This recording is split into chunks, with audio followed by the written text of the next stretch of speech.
Merci, M. le Président. Donc, on comprend que le projet d'étude est en évaluation et qu'il sera soumis prochainement. Il y a une question qu'on peut se poser, M. le Président, parce qu'elle a été soulevée lors de la conférence de presse où on a annoncé justement ces écarts de coûts. C'est qu'on commence à tomber dans des zones de coûts supplémentaires où la notion de travail en régie devient rentable, devient envisageable. Donc, est-ce que ces scénarios où est-ce que les scénarios où on va aller vers une évaluation de notre contribution avec une augmentation des travaux en régie vont faire partie intégrante de ce travail? M. Lund.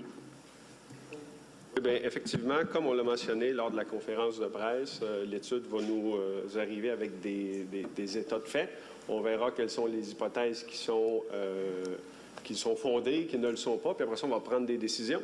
Puis les décisions, si jamais c'est de ramener en régie une partie, de faire davantage de zones, moins de zones, tout ça, on va regarder avec l'étude qu'on aura, mais en temps opportun.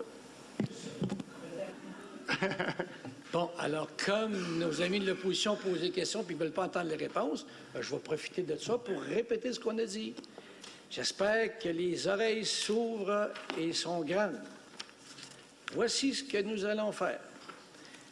En passant, je ne sais pas si vous faites ouvrir vos entrées, vous allez apercevoir que dans les 2 dernières années, vous avez eu des méchantes augmentations. Alors ça, là, je ne sais pas si vous rencontrez des humains, mais nous autres, les humains qu'on rencontre, ils ont tous eu des grosses augmentations. Chacun ses humains dans la vie. Alors, l'étude, elle va essayer de savoir. Nous, on pense qu'il n'y a pas de collusion, mais on doit fournir une réponse à l'augmentation des coûts. Deuxième affaire, je répète ce que j'ai dit, parce qu'on veut bien entendre ce qu'on veut, là. Il n'y a pas de mystère. Il n'y a pas de mystère.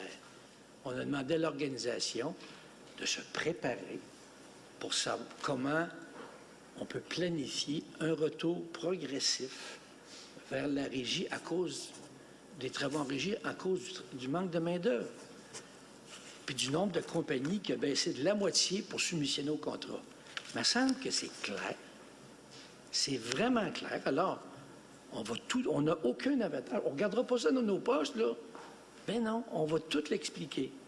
Alors, je répète ce qu'on a dit. Je peux le répéter une 3e fois, puis ça va être encore la même réponse qui est logique.